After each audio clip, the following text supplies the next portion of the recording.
Hello guys, welcome my channel UPSC psycho let's crack. आज हम इस वीडियो में देखेंगे कंप्यूटर का क्या यूज़ है साइकोलॉजिकल लेबोरेटरीज में और साइकोलॉजिकल टेस्टिंग में। तो सबसे पहले देखते हैं psychology is the study of people. हम जानते हैं कि साइकोलॉजी क्या है, स्टडी ऑफ पीपल है या पीपल का माइंड है। So it is natural to assume that computer have no role in this discipline. अगर लोग ऐसा अज्यूम करते हैं कि कंप्यूटर का कोई रोल नहीं है इस डिसिप्लिन में, तो वो ये नेचुरल है, नेचुरली लोग ऐसा एज्यूम कर सकते हैं। However, that would be misleading. Psychology, like many academic fields in the social sciences, rely very heavily on the use of computer. इसमें क्या कहते हैं कि जैसे कि दूसरे फील्ड्स होते हैं सोशल साइंसेज के, वो क्या करते हैं, रिलाई करते हैं कंप्यूटर पर। इसी तरीके से क्या कहा जा रहा है कि जो साइकोलॉजी है वो भी कंप्यूटर पर बहुत हैविली रिलाई करता है। Computer are important in providing psychologist with the tools and the capabilities to study human mind and the human behaviour.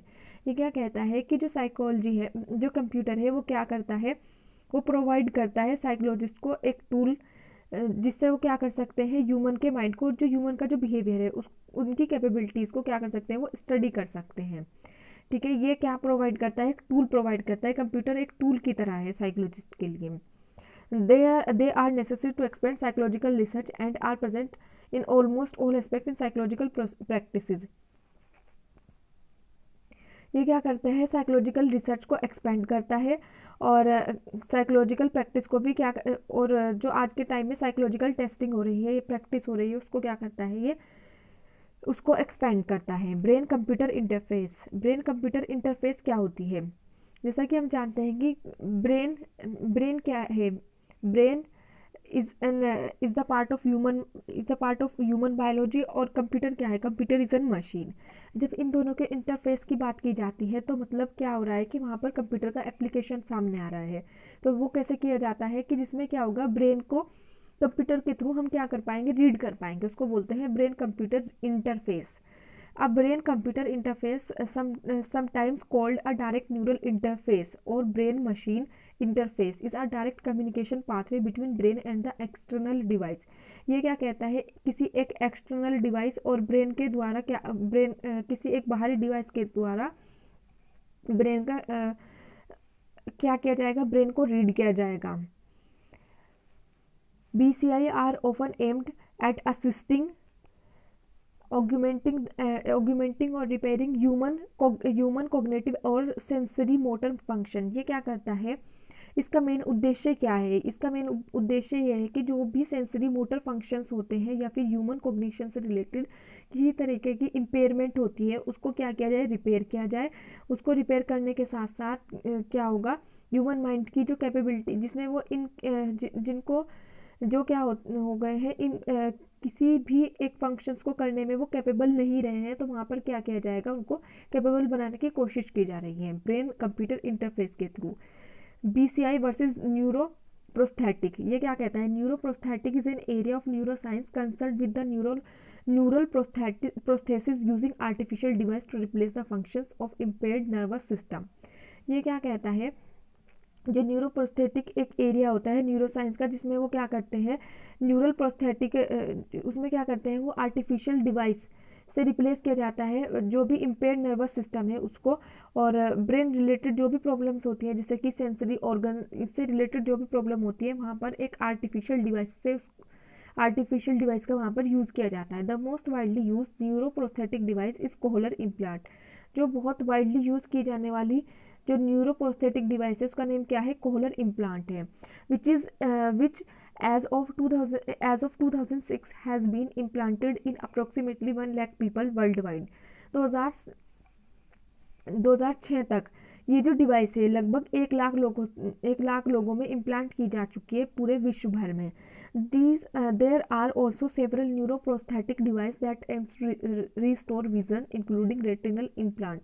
जिनको रेटिनल इम्प्लांट होता है उनका भी क्या करता है, विजन को रिस्टोर करता है ये न्यूरोप्रोस्थेटिक डिवाइस। ठीक है, अब बात करते हैं नेक्स्ट, एनिमल BCI रिसर्च।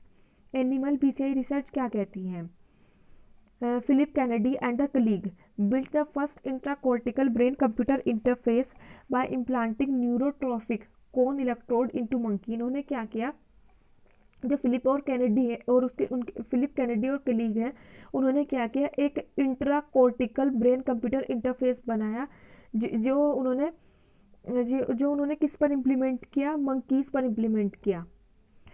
अब ये जो है BCI brain computer interface 2 type के होते हैं, एक तो होता है इन्वेसिव और एक होता है नॉन इन्वेसिव।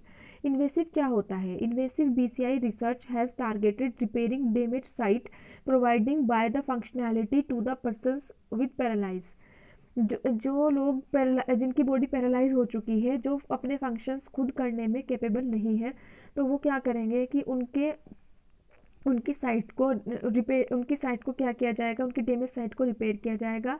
और invasive BCI implanted directly into the grey matter of brain. ये क्या करेंगे, इन्वेसिव BCI क्या होगा, इम्प्लांट किया जाएगी डायरेक्टली ग्रे मैटर्स में ब्रेन के, और उससे क्या होगा, और फिर उसके बाद की जाएगी, किसके द्वारा की जाएगी, न्यूरोसर्जरी के थ्रू। न्यूरोसर्जरी क्या होगी, जिसमें क्या होगा कि वो एक न्यूरॉन्स के थ्रू एक सर्जरी करेंगे, जिसमें ब्रेन के एक ग्रे मैटर में एक BCI ब्रेन कंप्यूटर इंटरफेस नाम की एक स्मॉल चिप उसमें इम्प्लांट की जाएगी ह्यूमन माइंड के अंदर। As the rest in the grey matter invasive device produce the highest quality of signal. BCI device ये क्या कहता है कि जो ग्रे मैटर में अगर ये जो डिवाइस है वो प्लेस की जा रही है, तो उससे हाईएस्ट क्वालिटी ऑफ सिग्नल मिलेंगे हमें, but are prone to the scare tissue buildup. लेकिन इसके साथ साथ क्या हो सकता है, जो टिश्यूज बिल्ड होते हैं उनकी कमी भी उनके कम होने का खतरा भी हो सकता है, causing to the signal weaker. और उसकी वजह से क्या होगा कि जो सिग्नल्स होंगे, ओरिजिनल जो सिग्नल ह्यूमन माइंड जो प्रोड्यूस करेगा वो वीक हो जाएंगे एंड इवन लॉस्ट या फिर लॉस्ट हो सकते हैं। और जो बॉडी होगी वो कैसे ट्रीट करेगी उसे, बॉडी उस चीज़ को, वो जो चिप है उसे एक फॉरेन ऑब्जेक्ट की तरह ट्रीट कर सकती है कि माइंड में कोई फॉरेन ऑब्जेक्ट है। ठीक है, ये एक इन्वेसिव BCI हो सकती है। नॉन इन्वेसिव BCI क्या होगा, as well as invasive experiment, they have also experiments in human using non-invasive neuroimaging technologies as interface. Signals recorded in this way have been used to power muscle implants and restore partial movement in the experimental volunteer. Although they are easy to wear, non-invasive implants produce poor signal resolution because the skull dampens signals and disappearing and blurring the electromagnetic waves creating by the neurons। ये क्या कहता है कि जो भी अगर हम कोई भी जो चिप है BCI अगर किसी के ह्यूमन के माइंड में ना, ह्यूमन माइंड के जो अंदर है उसमें ना इंसर्ट करते हुए ह्यूमन के स्कल के बाहर जो रूट्स होते हैं उस एरिया में अगर क्या किया जाए, प्लेस किया जाए, तो उस सिचुएशन में क्या होगा, उससे क्या होगा कि हमें जो सिग्नल्स मिलेंगे वो थोड़े ब्लर मिलेंगे और पुअर सिग्नल रेजोल्यूशन मिलेंगे, लेकिन उससे क्या होगा कि ह्यूमन माइंड को कोई डैमेज नहीं होगा। ये एक्सपेरिमेंट किया जा चुका है कुछ वॉलंटियर्स पर।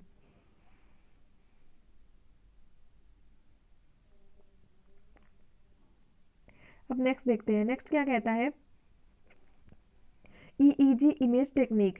अब देखते हैं कि अगर कंप्यूटर के एप्लीकेशन की बात की जाए, एक और EEG इलेक्ट्रोएन्सेफेलोग्राफी, ये भी एक ब्रेन इमेजिंग टेक्निक है ये भी, और इसके that could not perform without the use of computer for recorded and analyzing the output। इसमें क्या होता है कि रिकॉर्ड किया जाता है, एनालाइज किया जाता है आउटपुट को।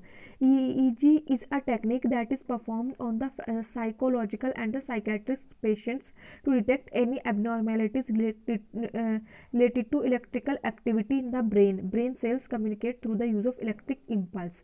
इसमें क्या किया जाता है कि जो साइकोलॉजिस्ट होते हैं या फिर साइकेट्रिस्ट जो होते हैं अपने पेशेंट्स को कि जो एबनॉर्मेलिटीज़ हैं उनको डिटेक्ट करने के लिए यूज़ करते हैं और ह्यूमन की जो ब्रेन है उसमें जो इलेक्ट्रिकल एक्टिविटी है ब्रेन सेल्स के थ्रू, वो क्या करते हैं, ब्रेन सेल्स से कम्युनिकेट करते हैं इलेक्ट्रिकल इम्पल्स का यूज़ करते हुए। और ठीक है, एक होता है FMRI क्या होता है, FMRI another significant brain imaging technique that would not be possible without computer is FMRI, functioning magnetic resonance imaging। This process uses an extremely powerful magnetic field, sound frequency pulse and a computer to produce detailed images of the brains and measure the small metabolic changes that apparent when a part of brain becomes active। ये क्या करता है कि जो भी metabolic changes होते हैं जैसे ही जो ब्रेन है वो एक्टिव होता है उनको क्या करता है, मेज़र करता है। एफएमआरआई का काम ये है।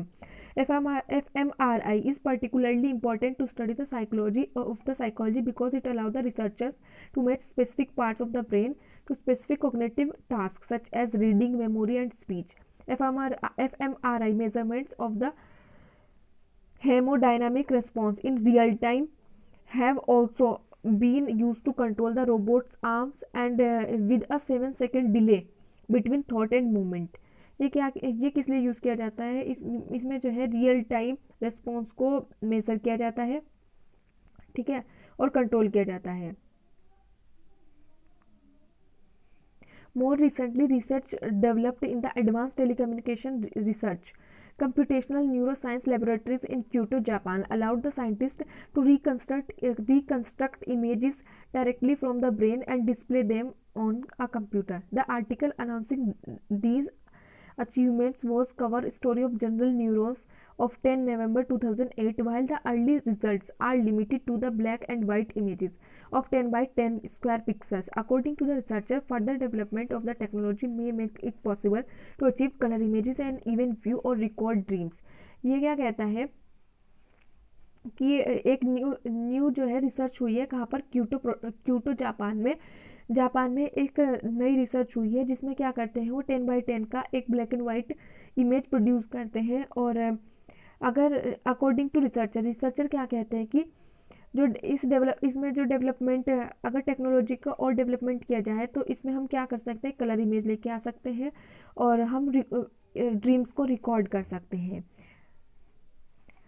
MEG and MRI magnetoencephalography and the functional magnet resonance imaging have both been used successfully as non-invasive BCI in a widely reported experiment। fMRI allowed two users being scanned to play Pong in real time by altering their hemodynamic response or brain blood flow through the biofeedback technique। यह क्या कहता है कि MEG है और जो fMRI है ये क्या है, दोनों की दोनों नॉन इन्वेसिव BCI है और इनसे वाइडली रिपोर्टेड एक्सपेरिमेंट जो है इससे किए जाते हैं और इससे स्कैन किया जाता है यूज़र को और ये जो है रियल टाइम आउटपुट देता है। जैसा कि हम जानते हैं कि हमारा जो माइंड है वो जो है न्यूरॉन से फिल होता है, न्यूरॉन से भरा हुआ है।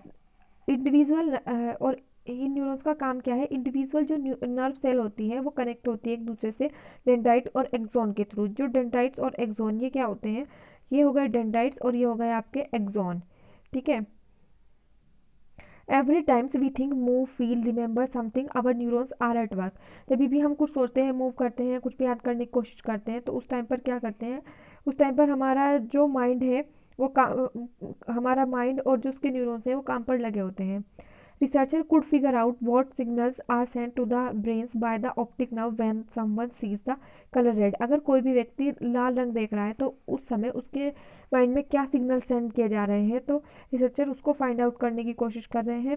The colour red, a camera that would send those exact signals into someone's brain whenever the camera saw red, allowing a blind person to see without eyes। इसमें क्या कहता है कि कोई भी व्यक्ति जब रेड कलर देखता है तो उसके माइंड में क्या सिग्नल जाता है, अगर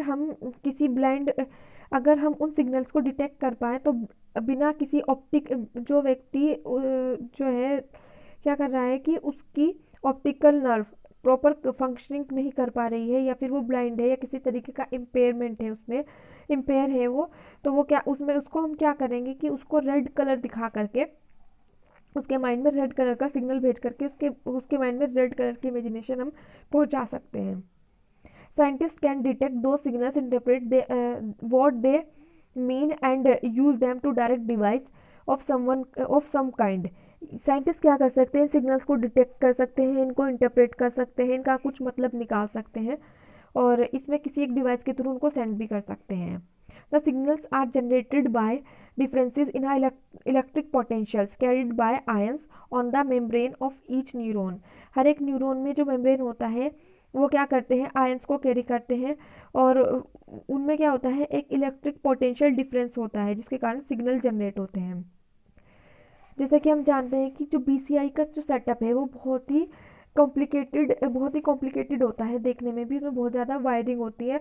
तो अगर इसको वायरलेस बनाया जाए तो बहुत आसानी से ह्यूमन माइंड की जो एक्टिविटी है या ह्यूमन ब्रेन की जो एक्टिविटी है उसको रिकॉर्ड किया जा सकेगा।